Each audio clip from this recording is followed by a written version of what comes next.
La ascensión y caída de Porky's. La historia de Alexander Mendoza. Tabla de eventos clave. Evento, fecha, descripción, source. Nacimiento 13 de febrero de 1982. Nace en San Pedro Sula, Cortés, Honduras. Escape del hogar. Principios de la década de 1990. Se escapa de su casa a los 10 años. Ingreso a la MS-13. Principios de la década de 1990. Se une a la clica Leeward, Locos, Salvatrucha. Primera captura 2015 capturado, aunque ya estaba en prisión. Primera fuga cerca de la Nochevieja de 2015, escapa de prisión gracias a sus contactos. Recaptura 31 de diciembre de 2015, recapturado por el coronel Leandro Osorio. Condena 2018, condenado a 20 años de prisión y una multa de 100,000 lempiras. Segunda fuga 13 de febrero de 2020, escapa de un juzgado en El Progreso. Rumores de captura febrero de 2025, reportes no confirmados de su captura en San Andrés, Colombia. Soy el famoso gladiador 511. Alexander Mendoza, alias Porky, o Yulan Andoni Archaga Carias, es un nombre que infunde temor en Honduras.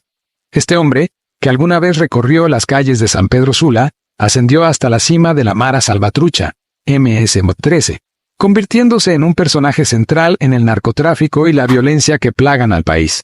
Su historia es una mezcla de ambición, poder y corrupción, marcada por audaces escapes de prisión y una intrincada red de contactos que se extiende a las esferas más altas del poder. Acompáñenos en este recorrido por la vida de Porky, desde sus humildes comienzos hasta su presente incierto. Comienzos. Porky nació en San Pedro Sula, en el departamento de Cortés, Honduras. Su infancia estuvo marcada por la adversidad. A los 10 años, abandonó su hogar y se refugió en las calles, donde se unió a otros niños en pequeños robos para sobrevivir. En este entorno de pobreza y delincuencia, encontró un sentido de pertenencia en la MGC-13, uniéndose a la clica Leeward, Locos, Salvatrucha. Fue en este contexto donde adoptó el alias Porky y comenzó su ascenso en el mundo criminal. La deportación de pandilleros desde Estados Unidos contribuyó al crecimiento de la MS-13 en Honduras. En la década de 1990, San Pedro Sula se convirtió en un campo de batalla entre la MS-13 y su rival, la pandilla Barrio 18. En medio de esta violencia, Porky aprendió a manejar armas con la ayuda de Indio, otro líder de la MS-13. Esta habilidad sería fundamental en su trayectoria. El ascenso al poder. Porky, consciente de la presión policial, impulsó a la MS-13 a diversificar sus actividades criminales. La extorsión, el control del transporte y la colaboración con los carteles de la droga se convirtieron en los pilares de su imperio criminal. A diferencia de otros líderes de la MS-13 en El Salvador, que operaban de forma colegiada, Porky demostró una visión estratégica y un liderazgo singular. Invirtió en negocios, reclutó profesionales como abogados y contadores, y tejió una red de lavado de dinero. Su astucia e inteligencia lo llevaron a controlar gran parte del narcotráfico en San Pedro Sula y el departamento de Cortés.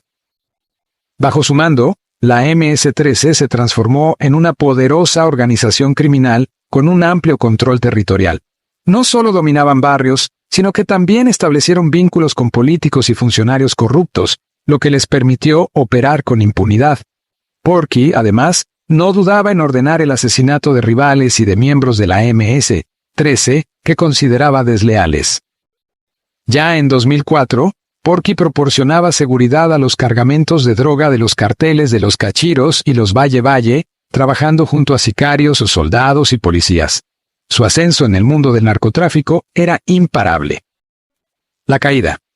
A pesar de su influencia y sus conexiones, Porky no pudo evadir la justicia para siempre. En 2015, mientras ya se encontraba en prisión, fue capturado formalmente en la Operación Avalancha, una investigación que buscaba desmantelar las finanzas de la MS-13.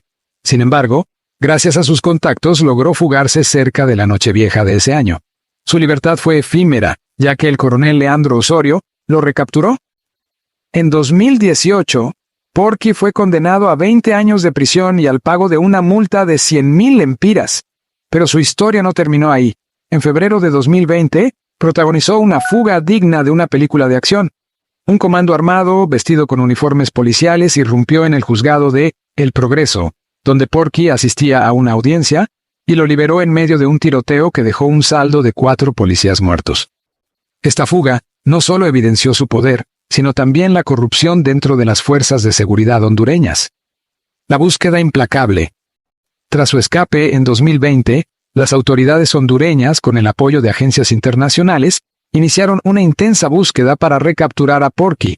Se llevaron a cabo grandes operativos, involucrando a más de 1,000 personas, en diferentes zonas del país, incluyendo montañas y áreas rurales. La búsqueda se extendió a países vecinos como Guatemala y Costa Rica. A pesar de los esfuerzos, Porky logró evadir a la justicia, utilizando identidades falsas y aprovechando sus contactos. El presente incierto. Desde su fuga, Porky se convirtió en uno de los hombres más buscados de Honduras y del mundo. El gobierno de Estados Unidos, que lo acusa de crimen organizado, tráfico de drogas y armas, ofreció una recompensa de $5 millones por información que condujera a su captura. Su paradero sigue siendo un misterio. En febrero de 2025, surgieron rumores de su captura en la isla de San Andrés, Colombia. Sin embargo, la información no ha sido confirmada oficialmente. Algunos medios hondureños especulan que, de ser cierta la captura, Porky podría ser extraditado a Estados Unidos. Mientras tanto, en Honduras enfrenta una condena de 20 años de prisión y tiene causas pendientes en los tribunales. La posible captura de Porky en Colombia ha reavivado las acusaciones de corrupción y vínculos entre el gobierno hondureño y el crimen organizado. Se menciona que el gobierno podría tener conexiones con la pandilla Barrio 18, rival de la MS-13, y que algunos policías y militares podrían estar recibiendo sobornos para facilitar el narcotráfico. Estas acusaciones añaden otra capa de complejidad a la historia de Porky y a la lucha contra el crimen en Honduras. Conclusión. La historia de Porky Alexander Mendoza es un reflejo de la compleja realidad hondureña, donde la violencia, la corrupción y el narcotráfico se entrelazan. Su ascenso al poder dentro de la MS-13, sus fugas de prisión y sus vínculos con el poder político lo convierten en un símbolo del crimen organizado en Honduras. Su capacidad para evadir la justicia durante años ha contribuido a la creación de un mito a su alrededor, alimentando la percepción de impunidad en el país. El destino final de Porky aún está por escribirse, pero su nombre ya ha dejado una marca imborrable en la historia de Honduras. Su historia nos obliga a reflexionar sobre los desafíos que enfrenta el país en la lucha contra el crimen organizado y la necesidad de fortalecer las instituciones para garantizar la justicia y la seguridad para todos. Anécdotas. Porky y el narcotraficante Magdaleno Mesa. Se cree que Porky estuvo involucrado en el asesinato de Magdaleno Mesa, un narcotraficante que poseía información comprometedora sobre el expresidente Juan Orlando Hernández. Este asesinato, presuntamente orquestado para proteger a Hernández y a su hermano, Tony Hernández, condenado por narcotráfico en Estados Unidos, muestra la oscura conexión entre el crimen organizado y la política en Honduras. Porky, intocable. Tras su fuga en 2020, circularon rumores de que Porky seguía operando con total libertad, incluso asistiendo a eventos sociales. Un supuesto testigo afirmó haberlo visto empinando una cerveza, platicando y riéndose, tranquilo. Estas historias, aunque no confirmadas, alimentan la imagen de Porky como un hombre que está por encima de la ley. La transformación física de Porky. Imágenes de su captura, en 2015 lo muestran con un aspecto desmejorado en comparación con las fotos de su fuga en 2020. Esta transformación física podría ser un reflejo de las duras condiciones de vida en prisión o de un posible cambio de apariencia para evadir a las autoridades. Comparte esta historia en el crimen organizado, te toca cárcel, cementerio y si tienes suerte, el hospital.